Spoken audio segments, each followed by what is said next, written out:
moms especially are some of the most qualified people to create businesses, we just discount our qualifications because they're not actually earned out there in the business world. For a lot of moms leading up to the birth of your baby, you might be thinking like, what can I possibly do to replace or supplement some income so that way I can stay home with my child? Oh, maybe I will start a business. Well, today I want to talk about some of the challenges that you may not realize if that's the direction you want to go, and what to expect if you decide to go and start your entrepreneurial journey as a new mom. Now, if we haven't hung out before, my name is Brianna. I am a fellow mom and a money coach, and here we normally take questions from moms all about money and mom life. But today I thought I would kind of take a little step back from that and kind of pull back the curtain on what I've experienced while I'm building my own business and share a little bit more of like the challenges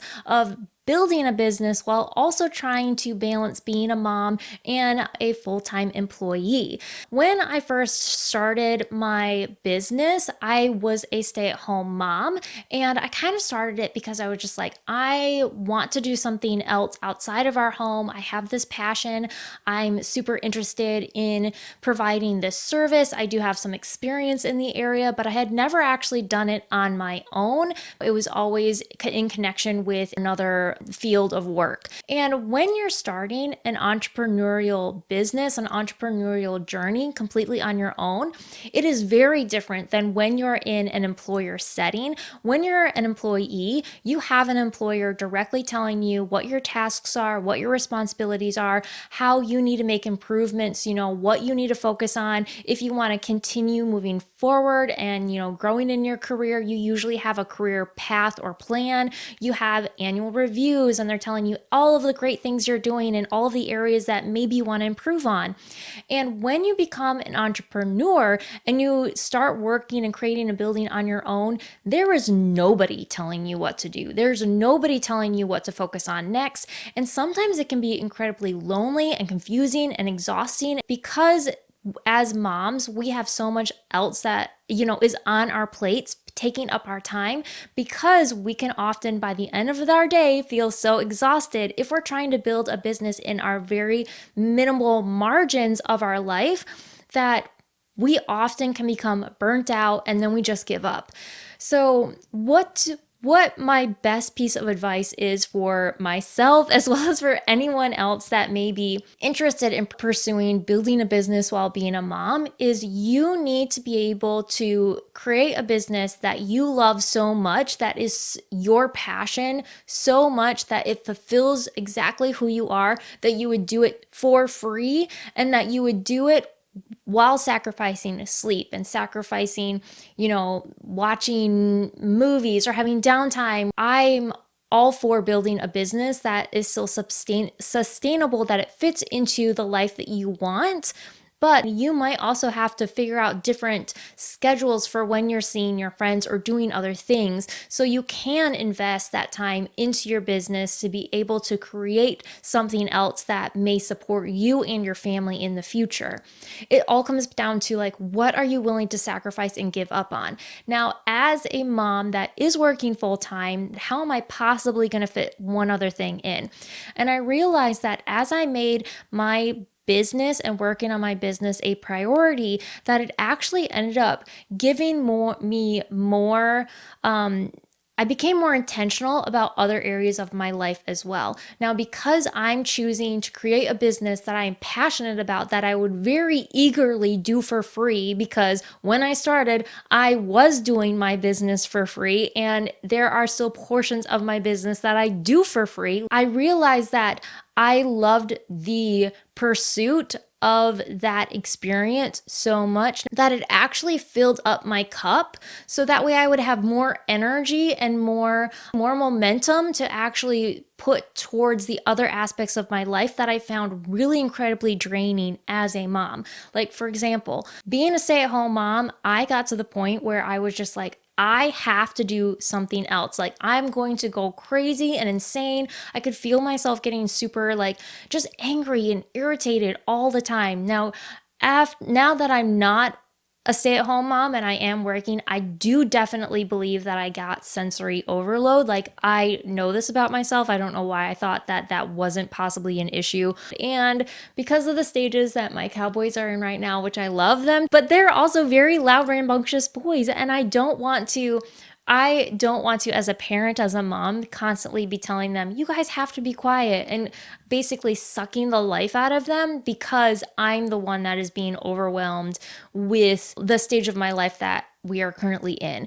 So what does that have to do with anything? Well, when I realized that that was a season of time that I was going to end up creating a business, that's when I ended up realizing, like, wow, I feel like I have more purpose to my life. I'm super passionate about this. Like, it ended up giving me a lot more patience and a lot more resilience to the other areas of my life that were super challenging, because I had a outlet for all of my interests and my passions and my pursuits outside of the mundane of everything that I'm doing in my home. Now, I do just want to also say that sometimes as moms, we feel, because like we see all of these really successful entrepreneurs, a lot of them are men, but even the women that are successful entrepreneurs, sometimes we look at their lives and we're like, okay, well, I could not possibly get to the level that they are, because the variables in their life does not match the variables in my life. So therefore, I'm not qualified. I couldn't possibly like do that. Like, how am I ever going to be able to pursue creating a business when so much is already tugging at my time? And what I would say to that is, actually, I think that women, moms especially, are some of the most qualified people to create businesses. We just discount our qualifications because they're not actually earned out there in the business world, right? A lot of what we go through and we are managing our homes, and having been in the corporate business world and then coming home and then moving back to the corporate world, I realized just how much a lot of the systems and a lot of these skills are equally paired from the corporate world and what businesses use to run and manage the success of their business, to how we can run and manage our homes. And really, those skills super intertwine and are overlaid. They're just using completely different terms. So if we have all of these business skills that we have at home, we do not realize all of our qualifications that we already have to be actually go and be able to run our businesses in a very successful way, because we don't understand or know the terms that the businesses are using out in the business world. Like, right, we're using very layman terms for how we're running our homes. And this is, as I've come to this realization, I've realized more and more, like, oh, this way I run my home is actually a business principle, or this business principle actually really applies to how I could run my home more efficiently. And so you'll kind of see that a little bit spread throughout some of my conversations here. I say all the time, like, I like to run my home and think of it as a business. And it's because I'm training my brain to think like, okay, your home is your training ground to be a business. And if you don't know how to run your home, then you need to apply those business principles to running your home so it can run more efficiently, right? They are so equally overlapped. So I think that, yes, moms are some of the most qualified people to start businesses, but we have just discounted ourselves in the fact that we think like, oh, we couldn't possibly do that because we don't have the time or the energy to do it. Well, when you're pursuing your passion that you would do regardless of whether or not you were paid, then it's going to end up giving you more fulfillment, so that way you can provide more and give more to your family. Now, I do just also want to caveat this like whole conversation with the fact that because we as moms have so much more on our plates than someone else that is not in a parental role, or may not have the same responsibilities or desires that, non-moms or non-parents have. Like, for example, if we're comparing the availability of a single single person compared to the availability and the space and the margins available to a mom, that's going to be drastically different, right? So as when we go into the thought of being entrepreneurs in a mom role with a desire of creating a business, we need to understand that the length of us creating our business is going to be so much longer and so much further than someone that has way more availability within the margins of their life to be able to invest in what it is they're doing. So when I look at wanting to start my business, one of the things that I think about is like, I knew that the business that I was going to be creating, that I was going to commit to doing it for at least 10 years. And you might be thinking of that and being like, wow, that is a really long time. Now, ultimately, if your business is successful, then you would want it to be much longer than 10 years, right? Like you would ideally want to have it so successful that you might be able to sell it when you're ready to retire, right? And me, I am a millennial, like that is the generation and the age demographic that I'm in. Well, I'm kind of like thinking of like the fact of like, okay, even if my business is not necessarily profitable today or next year or 3 years from now, like it should be profitable within 10 years to the point that I'm decreased my hours to like a part-time job.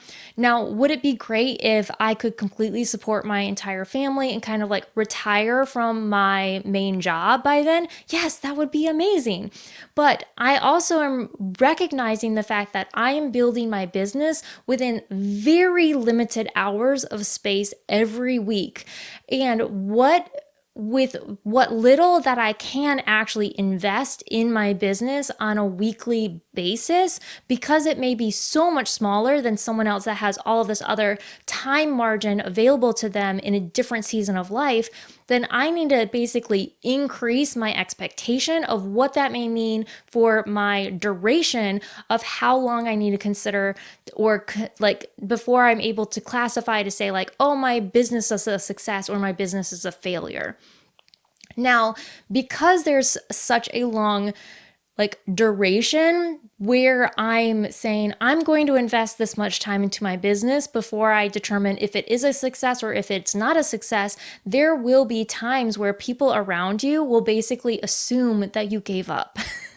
So I've actually been experiencing this a lot lately in my own personal life, is even though I have a lot of friends and family that are incredibly supportive, and a lot of them do still ask me like, hey, a normal conversation, how is your business going? What are you currently working on?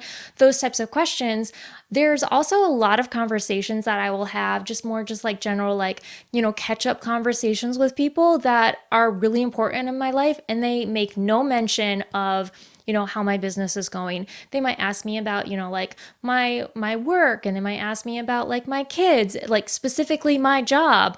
How is your job going? How are your kids doing? What are you and your husband up to?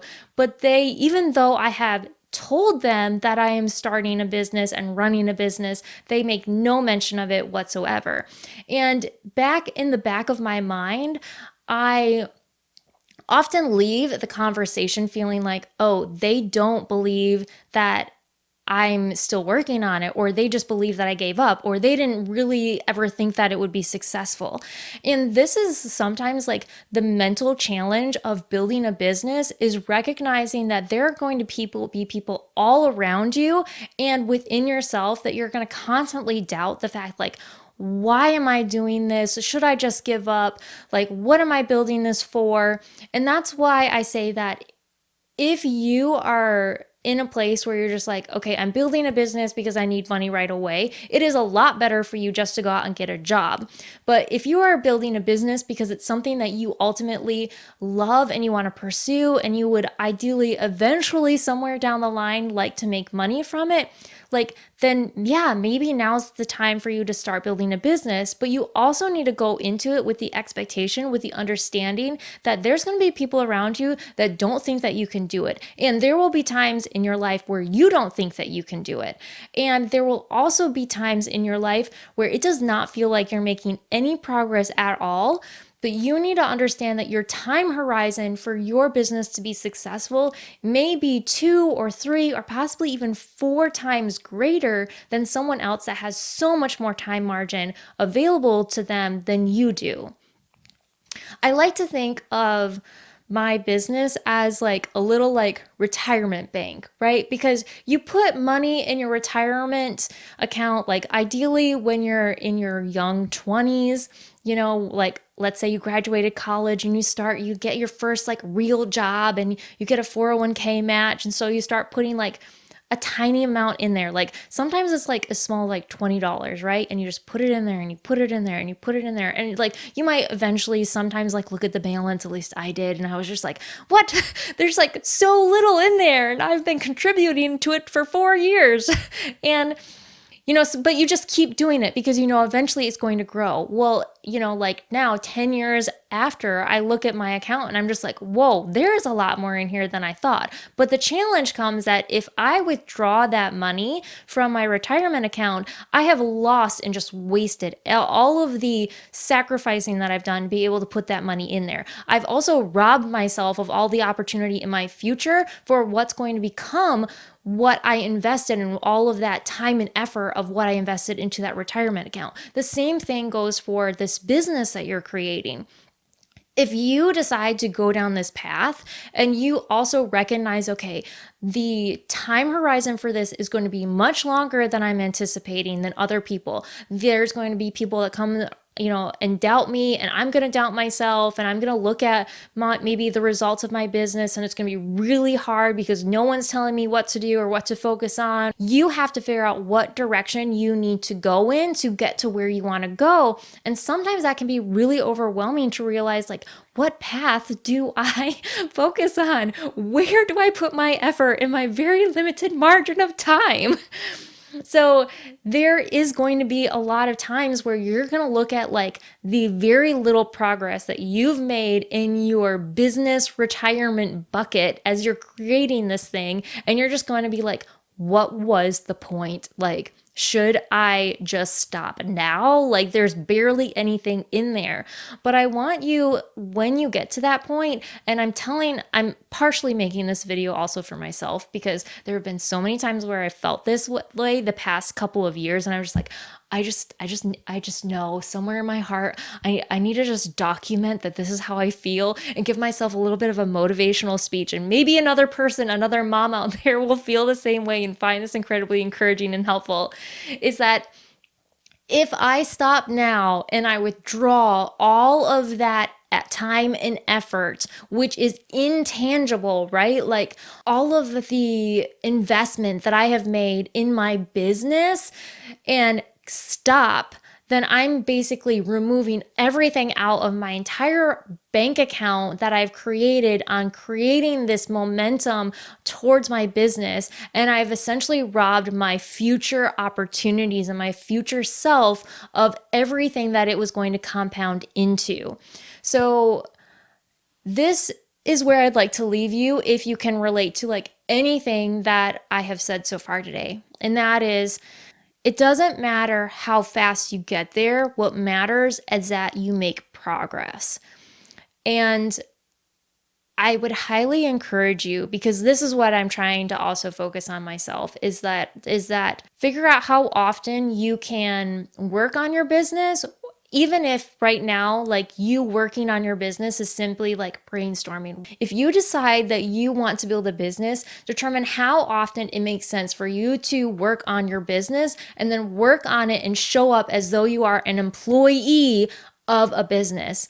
Because when you're running your business, you are an employee of your business. Even though you are the boss and you are the CEO and the CFO and whatever title you want to give yourself, you are also the employee, and you have to show up to your business as though it was your job. Because if you want it to be your job in the future, it has to be your job now. And that means showing up, even though you feel tired, even though you feel sick, even though you don't feel like you want to, or you have the passion to, or there's something else that would just be so much easier to do instead. Like, that doesn't mean that you can't give yourself grace, but you also have to hold yourself accountable to what does showing up mean for you. And for me, that means like there are certain days of the week that I know I have to do this type of activity for my business on this day. And that means that by this day of the week, I have to do this type of activity for my business. And even if those days change a little bit in the week, I know that by this deadline in my week, I have to have these things done. No matter how that ends up happening, that's what has to happen if I want to make progress in my business and I want to do this for the long term. Because what I'm envisioning for my business is so much greater than what I'm experiencing in a day-to-day like experience. And I know that if I give up now and I let everyone else around me, my idea of everyone's perceived thoughts win over, then I've essentially robbed myself of the experience that I know I want to create for myself and for my future and for my kids. Because just as we started the conversation with this idea, like most moms want to create a business so that way they have better opportunity for their kids, whether that means that they're able to stay home with their kids, or that means like they're able to pay for their college, or like go on extra vacations, right? Like moms don't just usually start businesses just because they're bored, right? There's usually something far greater than just us.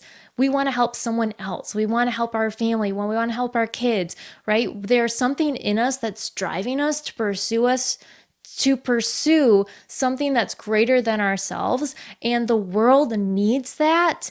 And so much is going to be lost if you don't take the step now to actually like make an effort to allow that to come to fruition. Well, if you kind of like enjoyed more of this like behind the scenes, let me know. And if you have a question that you would like us to kind of talk about in a future topic, there is a link in the episode details where you can submit it anonymously, or you can just like drop a question in the comments and I'd be happy to respond to that in my next video.